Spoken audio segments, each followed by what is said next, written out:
صاحب قاب قوسین محبوب رب المشرقین ورب المغربین جد الحسن والحسین مولانا ومن كان ومأوانا محمد عبده ورسوله اما بعد اعوذ باللہ من الشیطان الرجیم بسم اللہ الرحمن الرحیم مولاي صل وسلم دائما ابدا على حبيبك خير الخلق كلهم ولله على الناس حج البيت من استطاع اليه سبيلا صدق الله العظيم وصدق رسوله النبي الكريم ونحن على ذلك لمن الشاهدين والشاكرين والحمد لله رب العالمين.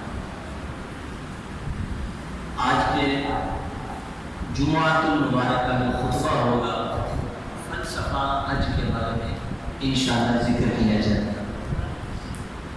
حج کیا چیز ہے اور کن ارکان کو، کن افعال کو، کن اعمال کو اور کس ادائیگی کے نام کو ہم حج کہہ سکتے ہیں.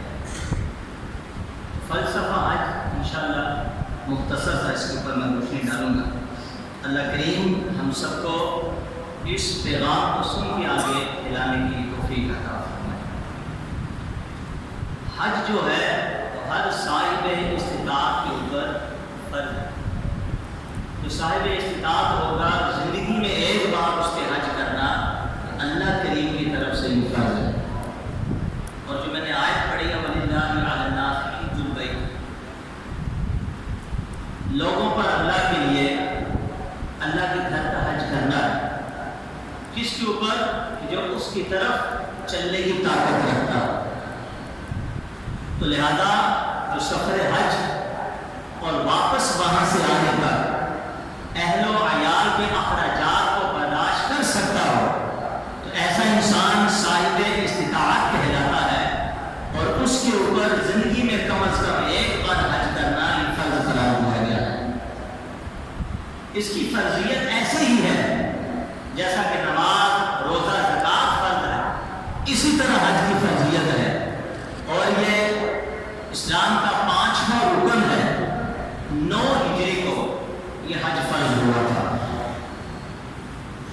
صاحب استطاعت ہونے کے باوجود جو انسان حج نہ کرے اس کے بارے میں نبی کریم صلی اللہ علیہ وسلم کا فرمان عبرت نشان ہے. مشکات کی حدیث واقع حضور علیہ السلام نے ارشاد فرمایا من مالک زادن او راحلۃ تبلغه الى بیت اللہ فلم یحج فلا علیہ ان یموت یہودیا او نصرانیا او کما قال علیہ السلام.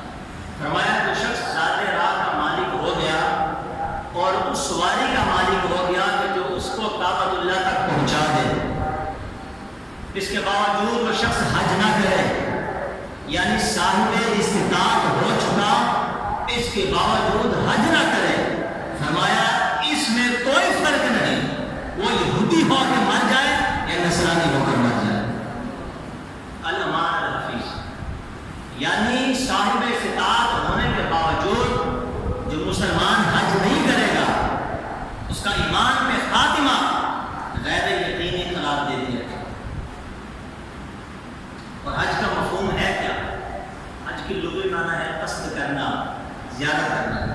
اصطلاح شرع میں ذوالحجہ کے مہینے میں مقررہ تاریخوں میں بیت اللہ کی زیارت اور اس میں اللہ تعالیٰ کی عبادت اور مناسک اور ارکان کی ادائیگی کا نام یہ حج کہلاتا ہے.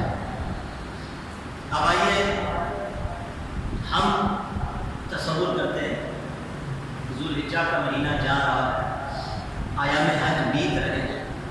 خوش نصیب مسلمان جو مکہ المکرمہ میں پہنچے ہیں، مدینہ المنورہ کی زیارت کریں گے، مسجد حرام میں نماز پڑھیں گے، مسجد نبوی شریف میں نماز پڑھیں گے، نبی پاک علیہ السلام کے روضہ اقدس سے فیض یاب ہوں گے.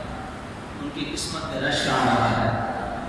ہم وہاں گئے تو نہیں، پہنچ تو ہی سکے، کم از کم ارکان حج کا ذکر کر کے ذوق شوق لذت اور سعود حاصل کر لیں.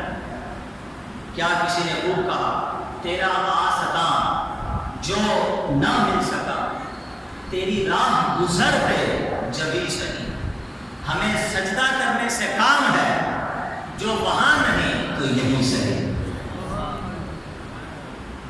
آئیے فلسفہ حج کیا؟ اگر ہم غور کریں فلسفہ حج کے اوپر، حقیقت یہ ہے ہم کس کو حج کا نام دے سکتے ہیں؟ تو صوفیہ فرماتے ہیں کہ در حقیقت ابراہیم علیہ السلام کی دعاؤں، اسماعیل علیہ السلام کی وفاؤں اور حبیب اللہ علیہ السلام کی اداؤں کا نام حج ہے۔ یعنی اس کے اندر حضرت سیدنا ابراہیم خلیل اللہ علی نبینا علیہ السلام کی دعاؤں کا ذکر ہے، تو کہیں پر تو دعائے ابراہیمی کا ثمر نظر آتا ہے۔ فرماتے ربنا وابعث فیہم رسولا منہم یتلو علیہم آیاتک، اے اللہ ان میں ایک رسول انہی میں سے بھیج جو تیری آیتوں کی تلاوت کرے۔ اور سرکار اعلیٰ حضرت امام احمد رضا فاضل بریلوی نور اللہ مرقدہ کے خود فرماتے ہیں اور اس دعا کی جو وضاحت کرتے ہیں، گویا اس آیت کی تفسیر وہ اپنے شعر میں بیان کرتے ہیں کہ سرور کہوں کہ مالک کو مولا کہوں تجھے، باغ خلیل کا گل زیبا، یعنی آپ سیدنا ابراہیم علیہ السلام کی دعا کا ثمر ہے۔ حج میں یہی ہوتا ہے، ابراہیم علیہ السلام کی دعا کے ثمرات نظر آتے ہیں، تو کہیں اسماعیلی وفا کی تصویر نظر آتی ہے۔ جب قربانی کا حکم ہوتا ہے تو آپ اپنے ابا کو عرض کرتے ہیں یا افعل ما تؤمر ستجدنی انشاءاللہ من الصابرین، اے میرے باپ جس کا آپ کو حکم دیا گیا آپ وہ کر گزریے، یعنی آپ نے خواب میں دیکھا کہ آپ نے مجھے خواب میں ذبح کیا ہے، تو جس چیز کا آپ کو حکم دیا گیا آپ کر گزریے، انشاءاللہ آپ اپنے بیٹے کو صبر کرنے والوں میں سے پائیں گے۔ تو کہیں پر مستقبی ادا کی تکبیر سنائی دیتی ہے، لبیک اللہم لبیک لبیک لا شریک لک لبیک ان الحمد والنعمت لک والملک لا شریک لک۔ تو یہ تین چیزوں کے مجموعے کا نام در حقیقت فلسفہ حج کہلاتا ہے۔ حج میں قدم قدم پر انبیاء علیہ السلام کی دعاؤں، وفاؤں اور اداؤں کے مناظر نظر آتے ہیں۔ سارے مناسک کے حج میں اگر آپ نظر ڈالیں تو گھر سے لے کر بیت اللہ تک، عرفات سے لے کر صفا مروہ تک، گھر سے لے کر بیت اللہ تک، مینا سے لے کر عرفات تک، صفا مروہ سے لے کر جمرات تک، مکے سے لے کر مدینے تک سوز و جنون کے نظارے ہیں، عشق و مستی کے چمکارے نظر آتے ہیں۔ حج میں خرد کی بجائے جنون، ہوش کی بجائے جوش، فرزانگی کی بجائے دیوانگی اور سنجیدگی کی بجائے وارفتگی، وقار